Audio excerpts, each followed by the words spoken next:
Septic tank साफ करने के बाद कैदियों ने देखा कि जेल के गार्ड उन्हें सिर्फ एक चम्मच पतला सूप खाने को दे रहे हैं। उन्होंने बिना नाश्ते के दिन भर काम किया और अब खाने में बस एक पत्ता मिला। ये देखकर वो गुस्से से पागल हो गए। डेविड ने तुरंत खाने वाली गाड़ी को पलट दिया और फिर सबको कूड़े की बाल्टी उठाकर अपने साथ चलने को कहा। वो गार्ड्स को ऐसा सबक सिखाना चाहता था जिसे वो जिंदगी भर याद रखें और जेलर को भी दिखाना चाहता था कि उसे बिग माउस क्यों कहा जाता है। बाकी कैदियों ने भी तुरंत बाल्टियां उठा ली और उसके पीछे हो लिए। शोर सुनकर गार्ड्स भी वहां आ गए। ये कैंटीन का एरिया था जहां बाकी कैदी खाना खा रहे थे। गार्ड के कैप्टन ने उससे पूछा कि ये बाल्टियां लेकर वो क्या करना चाहता है। कैप्टन ने उसकी बात पर ध्यान नहीं दिया, बस उन्हें चेतावनी दी कि बिना इजाजत जगह छोड़ने को जेल तोड़ने जैसा माना जाएगा। डेविड बिल्कुल नहीं डरा। उसने सीधे कूड़े की बाल्टी उठाई और उन पर फेंक दी। इस हरकत ने सबको चौंका दिया। किसी ने नहीं सोचा था कि वो गार्ड्स पर हमला करने की हिम्मत करेगा। तमाशा देखने वाले कैदियों की भीड़ बढ़ने लगी, यहाँ तक कि कैंटीन में खाना खा रहे लोग भी आकर घेरने लगे और सब उसे चीयर करने लगे। ये लड़ाई जेल में उसकी बॉस वाली पोजीशन पक्की करने वाली थी, लेकिन अभी कुछ खत्म नहीं हुआ था। उसने अपने साथियों से बाकी बाल्टियां मंगवाई और कैप्टन पर हमला जारी रखा। कैप्टन ने तुरंत मदद के लिए रेडियो किया। जल्द ही जेल की रैपिड रिस्पांस टीम आ गई। उन्होंने डेविड और उसके साथियों को चारों तरफ से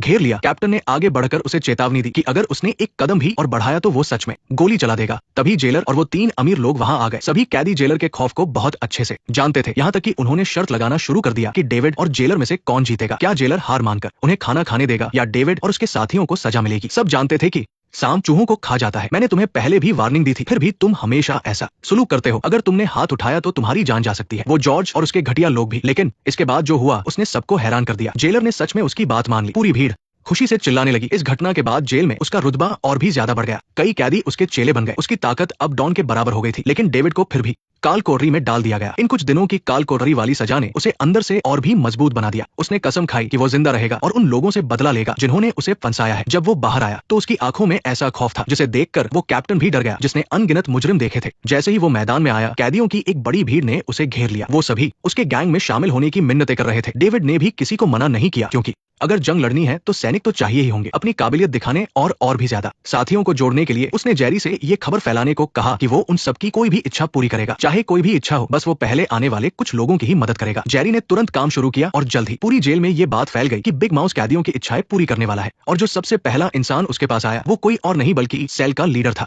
डेविड ने उससे पूछा कि उसे क्या चाहिए। सेल के लीडर ने बताया कि उसकी एक इकलौती बेटी है, लेकिन एक दिन वो अचानक बिना कोई सुराग छोड़े गायब हो गई। उसे पूरा यकीन है कि वो घर छोड़कर नहीं भागी और ना ही किसी से उनकी कोई दुश्मनी थी। आज तक उसकी कोई खबर नहीं है। बाद में उसका खुद का एक एक्सीडेंट हुआ और उसे बिना किसी वजह के हिट एंड रन केस में फंसाकर सजा दे दी गई। इससे बेटी को ढूंढने का काम अधूरा रह गया। डेविड ने उससे अपनी बेटी की सारी जानकारी लिख कर देने को कहा। उसके पास आने वाला दूसरा इंसान वो मौत की सजा पाया हुआ कैदी था। डेविड ने उससे कहा कि बस मौत की सजा माफ करवाने के अलावा कुछ भी मांग सकते हो। कैदी ने बताया कि उसकी माँ को ब्लड कैंसर है और उन्हें बोन मैरो ट्रांसप्लांट की जरूरत है। उसे अपने मरने की परवाह नहीं है, बस वो चाहता है कि कोई उसकी माँ की जान बचा ले। डेविड ने ये सुनकर उससे कहा कि वो अपनी माँ की डिटेल्स और उस अस्पताल का नाम लिख कर दे। और वो अस्पताल कोई और नहीं बल्कि वही था जहाँ उसकी पत्नी सारा काम करती थी। सारा वहाँ प्रोफेसर स्मिथ के रिसर्च पेपर की जांच कर रही थी, लेकिन उसे अब तक कोई सुराग नहीं मिला था। दूसरी तरफ वो 3 अमीर लोग जेलर से मिले और उसे 300 मिलियन का ऑफर देकर इस मामले में आंखें मूंद लेने को कहा। उन्हें अभी भी यकीन नहीं था कि डेविड ही बिग माउस है और वो उसे रास्ते से हटाना चाहते थे। जेलर ने उनकी बात मान तो ली, लेकिन उन्हें चेतावनी दी कि अगर जॉर्ज ने सवाल उठाए तो इसका अंजाम उन्हें ही भुगतना होगा। जल्द ही गार्ड्स ने 3 नए कैदियों को वहां शिफ्ट कर दिया। डेविड ये देखकर हैरान रह गया कि नया रूममेट वही इंसान था जिसने पिछली बार मैदान में उस पर हमला किया था। अगर तब गार्ड्स सही वक्त पर नहीं आते तो वो उसी दिन मैदान में मारा गया होता। और आज गार्ड्स ने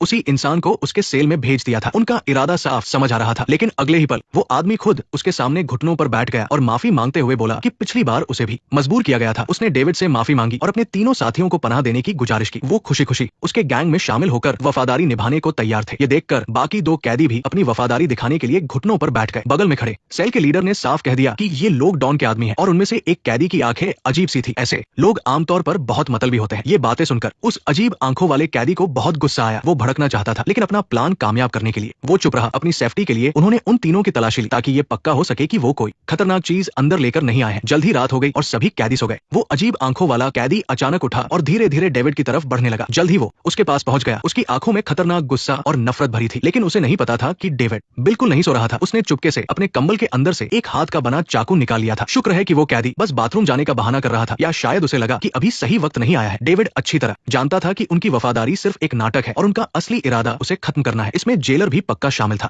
दिन में गार्डन में काम करते हुए उसने उस अजीब आंखों वाले कैदी से पूछा कि जेलर और उन तीनों अमीरों ने तुम्हें क्या फायदा पहुंचाया है। कैदी ने बेखौफ होकर मान लिया कि पिछली बार डेविड पर हमला उसने पैसों के लिए किया था। डेविड कोई बवाल नहीं चाहता था, इसलिए उसने कहा कि चाहे उन्होंने तुम्हें कितने भी पैसे दिए हो, मैं उसके 10 गुना ज्यादा एहसान के रूप में तुम्हें चुका दूंगा। लेकिन वहां से मुड़ते ही वो आदमी डॉन से मिला और उसने अपने कपड़ों में छिपा हुआ हथियार बाहर निकाल लिया। ऐसा लग रहा था कि वो हमला करने के लिए पूरी तरह तैयार है। उधर जेलर ने उन तीनों अमीरों की बात तो मान ली थी, लेकिन उसे डर था कि बाद में जॉर्ज उस पर गुस्सा करेगा। इसलिए उसने एक तरफ तो डेविड पर हमले की छूट दे दी और दूसरी तरफ उसकी छुपकर हिफाजत करने के लिए अपने आदमी भी लगा दिए। जल्द ही कुछ लोग हथियार लेकर आ गए और पहरेदारी कर रहा गार्ड भी अपने आदेश के मुताबिक दरवाजा लॉक करके अपनी जगह से चला गया। उस कैदी और उसके साथियों ने तुरंत अपने चाकू निकाल लिए। किसी ने नहीं सोचा था कि जो इंसान सुबह रक्षा करने की बात कर रहा था वो दोपहर तक जान का दुश्मन बन जाएगा। तुरंत ही दोनों गुटों में भयंकर लड़ाई शुरू हो गई। इस अफरातफरी में वो अजीब आंखों वाला कैदी चाकू लेकर धीरे धीरे डेविड की तरफ बढ़ा। पिछली बार गार्ड्स की वजह से उसका प्लान फेल हो गया था, लेकिन इस बार उसे देखना था कि डेविड कैसे बचता है। लेकिन हैरानी की बात यह थी कि वो कैदी असली हमलावर नहीं था, बल्कि कोई और ही था। असली कातिल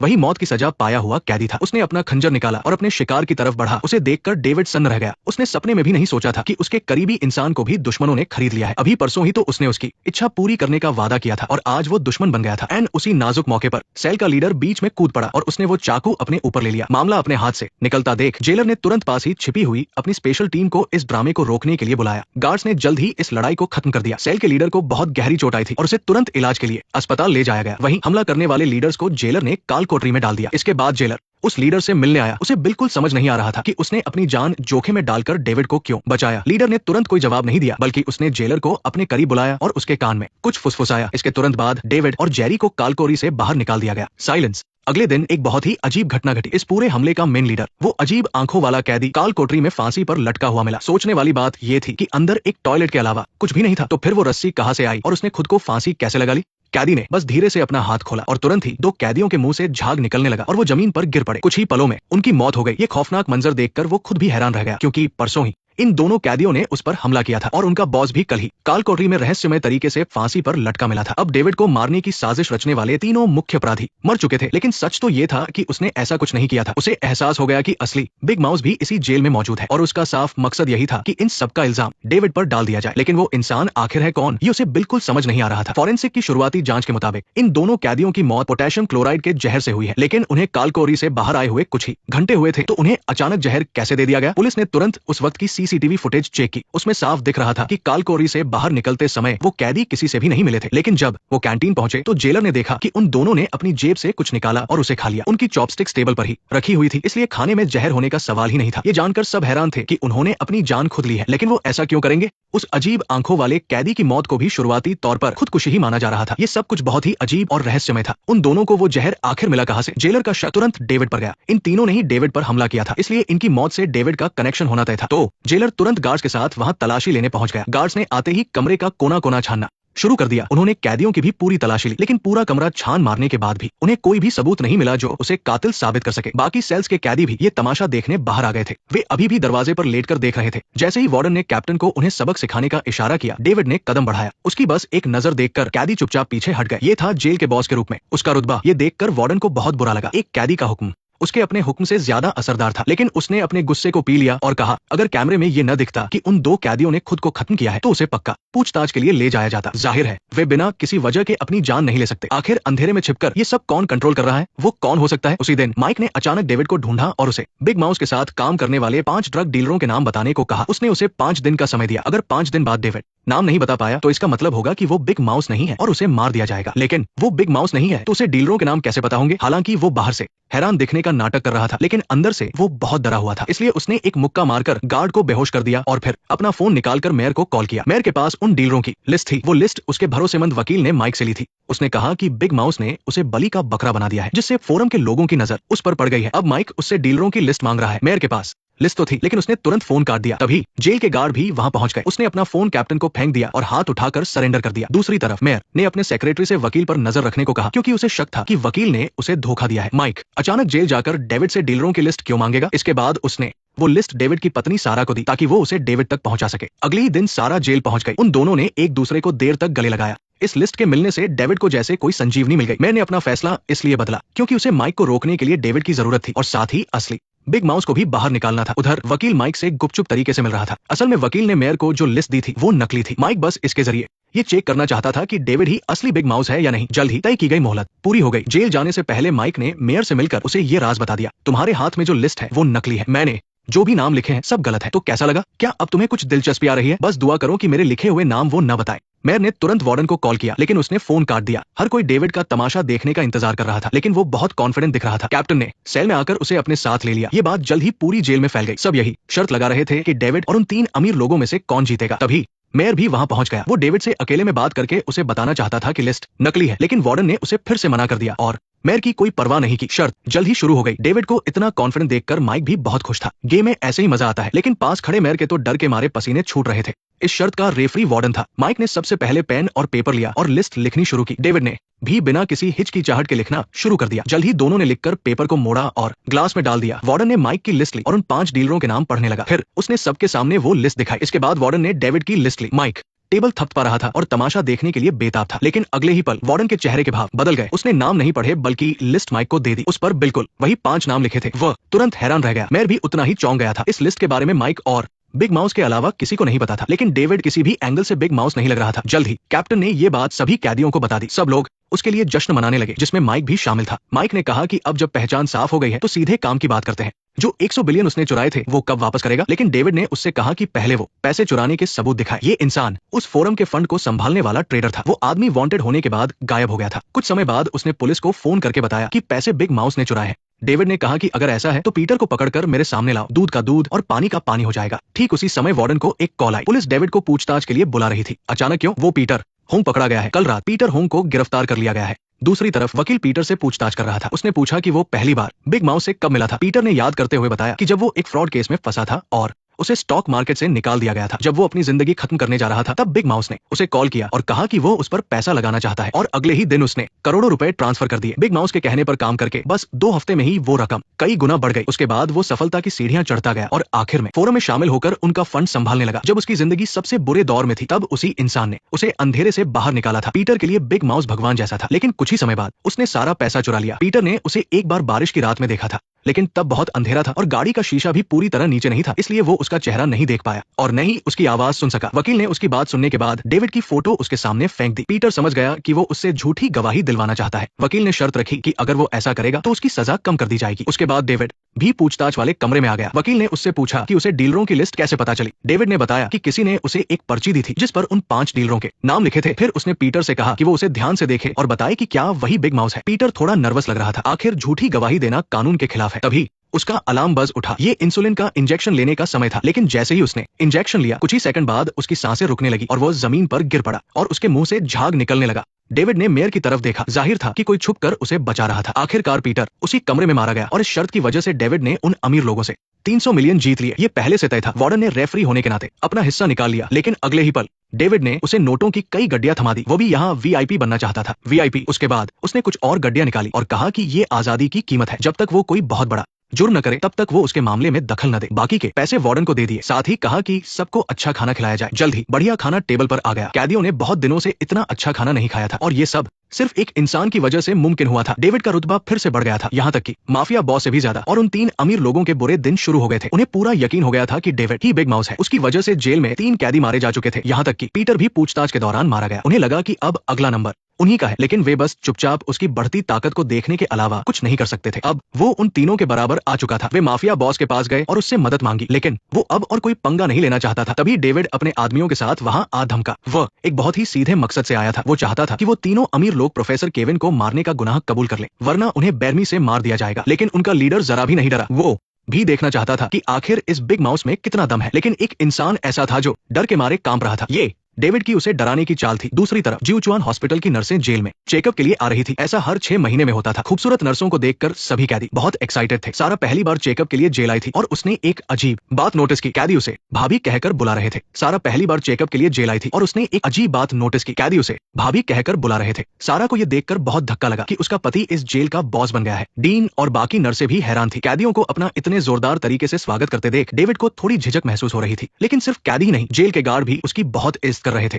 कैप्टन ने बताया कि डेविड कब से उसका इंतजार कर रहा है। सभी कैदियों को पता था कि वो अपनी पत्नी से मिलने जा रहा है, इसलिए सब ताली बजाकर उसे बधाई दे रहे थे। कैप्टन सारा को बेसमेंट जैसी एक जगह ले गया। ये न तो विजिटर रूम जैसा लग रहा था और न ही जेल की कोठरी जैसा। शुरू में वो डरी हुई थी, लेकिन जब दरवाजा खुला तो उसने देखा कि कमरा शानदार चीजों से सजा हुआ था। सोफे पर एक आदमी बैठा था जो बड़े मजे से रेड वाइन पी रहा था। वो कोई और नहीं, उसका पति डेविड था। अपनी पत्नी से मिलने के लिए वो अच्छी तरह तैयार होकर आया था, लेकिन सारा ने उसे धक्का देकर पूछा कि क्या वही असली बिग माउस है। असल में कुछ दिन पहले मेयर स्मिथ ने सारा को बताया था कि डेविड की वजह से जेल में 3 कैदी मारे गए हैं और उसके बाद पूछताछ वाले कमरे में फोरम का एक आदमी भी मारा गया। अगर वो बिग माउस नहीं है तो ऐसा कौन कर सकता है? डेविड ने उसे देखा और तुरंत कोई जवाब नहीं दिया। वो इधर उधर देखने लगा क्योंकि उसे पता था कि जेलर खुफिया माइक से उन दोनों की बातें सुन रहा है। इसलिए वो अपनी पत्नी को मैदान में ले गया और उसे सब सच बता दिया। जब उसे मेयर स्मिथ से ड्रग डीलरों की लिस्ट मिली थी तो अचानक एक अनजान आदमी ने उस पर हमला करके उसे बेहोश कर दिया था। वो हमलावर का चेहरा नहीं देख पाया था। बाद में जेरी ने उसे जगाया। उस वक्त उसे लगा था कि शायद जेरी ने ही उस पर हमला किया है, लेकिन जेरी का रिएक्शन देखकर उसे लगा कि वो नहीं था। फिर गलती से उसका हाथ अपनी जेब में गया तो वहां उसे एक टैरो कार्ड मिला। डेविड ने पहले रूम लीडर से भी इन कार्ड्स के बारे में पूछा था। इस कार्ड के पीछे 5 नाम लिखे थे जो मेयर स्मिथ की दी गई लिस्ट से बिल्कुल अलग थे। वो पक्का नहीं कह सकता था कि कौन सी लिस्ट असली है, लेकिन जब उसने मेयर स्मिथ को घबराकर जेल में उससे मिलने आते देखा तब उसे यकीन हो गया कि कार्ड वाली लिस्ट ही असली है। ये सुनकर सारा ने पूछा कि पूछताछ वाले कमरे में फोरम का जो आदमी मारा गया उसका क्या? वो तो सबके सामने मारा गया था। डेविड को नहीं पता था कि उसे कैसे मारा गया। उसे बस इतना पता था कि वो रहस्यमयी आदमी टैरो कार्ड से उसे इशारे दे रहा था और बता रहा था कि आगे क्या होने वाला है। दूसरे कार्ड का नाम मौत था। उसकी पूरी बात सुनकर सारा को यकीन हो गया कि वो बिग माउस नहीं है और असली बिग माउस तो अंधेरे में छिपकर ये सब खेल खेल रहा है। डेविड को अब तक कई टैरो कार्ड मिल चुके थे जिनमें सबसे नया कार्ड जजमेंट यानी फैसले का था। इसका मतलब था कि उसे प्रोफेसर जॉन की मौत का सच पता लगाना है और कातिल को सजा दिलानी है। उसकी पत्नी बहुत परेशान थी। उसने कहा कि इन खतरनाक कामों में न पड़े और कोर्ट में सब सच बता दे। लेकिन डेविड जानता था कि ये बिग माउस का टेस्ट है, इसलिए वो उसे लगातार काम दे रहा है। अगर बिग माउस को लगा कि अब डेविड किसी काम का नहीं है तो वो उसे जरूर मार देगा। सारा को भी खतरे का एहसास था, लेकिन वे हमेशा किसी की कठपुतली बनकर नहीं रह सकते थे। डेविड भी यही सोच रहा था। वो बिग माउस को ही अपने फायदे के लिए इस्तेमाल करके उसे पकड़ना चाहता था। सारा ने प्रोफेसर जॉन का रिसर्च पेपर ढूंढने में अपने पति की मदद करने का फैसला किया। अगर पति पत्नी साथ हो तो कोई भी मुश्किल आसान हो जाती है। इसके बाद डेविड कैंटीन में खाना खाने गया। रोज की तरह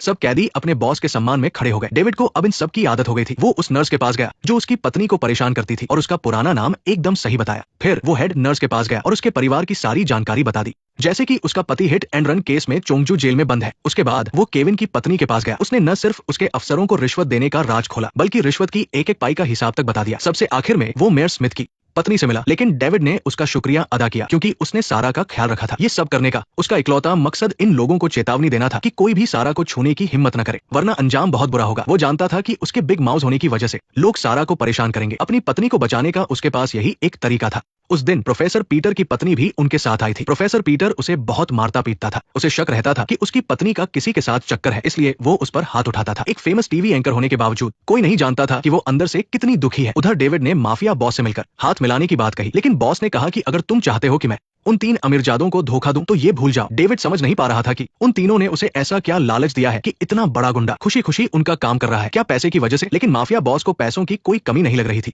ये सुनकर माफिया बॉस हंसा क्योंकि वो सिर्फ 6 महीने में जेल से छूटने वाला था। फिर भी वो मान गया। उसके बाद उसके आदमियों ने उन तीनों में से एक प्रोफेसर पीटर को किडनैप कर लिया। उसी जगह पर उसी रस्सी से उसे लटकाया गया। किसी जमाने में उन तीनों ने भी ऐसे ही डेविड का स्वागत किया था। अब उसे भी वही दर्द महसूस करने का समय आ गया था। प्रोफेसर पीटर गिड़गिड़ाने लगा। डेविड ने कहा कि डैशकैम फुटेज से पता चलता है कि तुम सिर्फ गाड़ी चला रहे थे, तुमने मर्डर नहीं किया है, तो तुम उन दोनों की सजा अपने सिर क्यों ले रहे हो? मर्डर करने और उसमें मदद करने, दोनों की सजा में बहुत फर्क होता है। ये सुनकर प्रोफेसर पीटर रोने लगा। वो भी ये बात अच्छी तरह जानता था। जब उसने कुछ नहीं कहा तो डेविड ने अपने आदमियों से उसे लटकाने को कहा। उसके वजन को देखते हुए उसे डेविड से कहीं ज्यादा तकलीफ हो रही थी, लेकिन डेविड को उम्मीद नहीं थी कि वो इतनी जल्दी हार मान लेगा। फिर भी डेविड ने आगे बढ़कर कुर्सी को लात मार दी। ये देखकर सब चौंक गए। क्या वो सच में इस अमीर आदमी को मारने वाला है? जल्द ही वो एकदम शांत पड़ गया। उसके बाद डेविड ने उस पर पानी डालकर उसे होश में लाया। उसने ऐसा इसलिए किया क्योंकि इंसान जब तक मौत के करीब नहीं जाता उसे जिंदगी की अहमियत समझ नहीं आती। मौत का डर ही इंसान को धोखा देने से रोकता है। दूसरी तरफ सारा जब घर लौट रही थी तो उसे एक मरीज के रिश्तेदार का फोन आया। उसने सारा से पूछा कि क्या वह प्रोफेसर जॉन का रिसर्च पेपर ढूंढ रही है। उसने कहा कि उसे पता है पेपर कहाँ है। उसे लगा कि सारा सबसे बड़े ठग बिग माउस की पत्नी है तो उसके पास बहुत पैसा होगा। वो पेपर लेने के लिए सारा ने उसे पैसे देने का नाटक किया। हेलो, क्या तुम मुझे सुन सकती हो? ये भयानक नजारा देखकर सारा सन्न रह गई। साफ था कि किसी ने उसे धक्का दिया था। ये एक मर्डर था। जल्द ही पुलिस मौके पर पहुंच गई, लेकिन मरने वाले ने मरने से पहले एक बहुत बड़ा सुराग छोड़ा था। क्रॉस। और डीन जो नेकलेस पहनती है वो भी क्रॉस के डिजाइन का है। सारा बिना कुछ सोचे तुरंत अपनी कार लेकर कलीग्स की पार्टी में पहुंची और आखिर में वॉशरूम में डीन को रोक लिया। लेकिन जैसे ही उसकी नजर क्रॉस नेकलेस पर पड़ी वो उसे बस देखती ही रह गई। वो उस नेकलेस को छीनना चाहती थी क्योंकि उसी रिसर्च पेपर की वजह से उसके पति को न सिर्फ जेल जाना पड़ा बल्कि उसे बदनाम बिग माउस भी बना दिया गया। सारा ने डीन को बताया कि अस्पताल में अभी एक मौत हुई है। एक मरीज के रिश्तेदार को किसी ने छत से धक्का दे दिया। मरने से पहले उसने मुझे फोन करके बताया कि प्रोफेसर जॉन का पेपर एक क्रॉस वाले नेकलेस में है। तब डीन को समझ आया कि सारा आते ही उसका नेकलेस क्यों छीनना चाहती थी। इसलिए उसने अपना नेकलेस उतार उतारकर सारा को दे दिया। सारा ने उसे हर तरफ से देखा पर उसे कुछ नहीं मिला। जब उसे होश आया तो उसने तुरंत नेकलेस वापस किया और माफी मांगी। उसने कहा कि वो अपने पति को निर्दोष साबित करने की इतनी जल्दी में है कि उसका दिमाग काम नहीं कर रहा, इसलिए जिसे भी उसने क्रॉस नेकलेस पहने देखा उस पर शक कर लिया। लेकिन फिर उसने सोचा कि उस औरत ने ये नहीं कहा था कि पेपर डीन के पास है। इसके बाद डीन गुस्से में वहां से चली गई, लेकिन उन दोनों ने ध्यान नहीं दिया कि वॉशरूम के एक क्यूबिकल में कोई खड़ा था। साफ दिख रहा था कि वो एक औरत है और ये कोई और नहीं, प्रोफेसर पीटर की पत्नी थी। उसने भी क्रॉस वाला एक नेकलेस पहना हुआ था। जाहिर है कि उसका नेकलेस थोड़ा बड़ा था, जिसमें मेमोरी कार्ड जैसी कोई चीज आराम से छिपाई जा सकती थी। और सच में ऐसा ही था। उसके नेकलेस में एक मेमोरी कार्ड था। उसका पति उसे बहुत मारता पीटता था और ऐसे मुश्किल वक्त में हमेशा प्रोफेसर जॉन ही उसकी मदद करते थे, क्योंकि वे सब एक ही अमीर ग्रुप का हिस्सा थे, इसलिए एक दूसरे को अच्छी तरह जानते थे। साइलेंस। दोनों एक दूसरे से प्यार करने लगे और ये नेकलेस प्रोफेसर ने ही उसे दिया था। किसने सोचा था कि इसमें वो रिसर्च पेपर छिपा होगा। दूसरी तरफ उन तीनों को बेल मिल गई, लेकिन प्रोफेसर पीटर को डेविड का इतना खौफ था कि वो बिल्कुल भी खुश नहीं था। तभी जेलर उन्हें विदा करने आया। उसकी बात सुनकर तीनों के चेहरे खिल उठे, लेकिन उन्होंने ध्यान नहीं दिया कि कैप्टन के चेहरे पर अजीब सी मुस्कान थी। उन तीनों को विदा करने सिर्फ जेलर ही नहीं आया था, बल्कि डेविड भी आया था। दोनों गुट एक बार फिर हॉल के बीच में आमने सामने थे। सारे कैदी तुरंत अपनी कुर्सी लगाकर ये तमाशा देखने बैठ गए। डेविड ने कहा कि सूट पहनने के बाद वे बिल्कुल भी कैदी नहीं लग रहे। किसी ने सोचा भी नहीं था कि उन दोनों को इस बात का पता होगा। प्रोफेसर पीटर ने बात को घुमाने की कोशिश की, लेकिन अब कोई फायदा नहीं था। तभी वहां माफिया बॉस भी आ गया। डेविड के पीछे खड़े सारे कैदी तुरंत पीछे हट गए और वहां सिर्फ जेरी अकेला बच गया। और जहां तक प्रोफेसर पीटर की बात है, जेल के गार्ड उसे फिर से पकड़ कर ले गए। अमीरजादे चाहते थे कि उनके जाने के बाद माफिया बॉस डेविड को ठिकाने लगा दे, ताकि उन्हें इस चूहे की शक्ल दोबारा न देखनी पड़े। माफिया बॉस ने कहा कि वो कोशिश करेगा। इसके बाद दोनों अमीरजादे हंसते हुए जेल से चले गए। लेकिन क्या सच में ऐसा ही था? उनके जाने के बाद डेविड रहस्यमयी तरीके से हंसने लगा।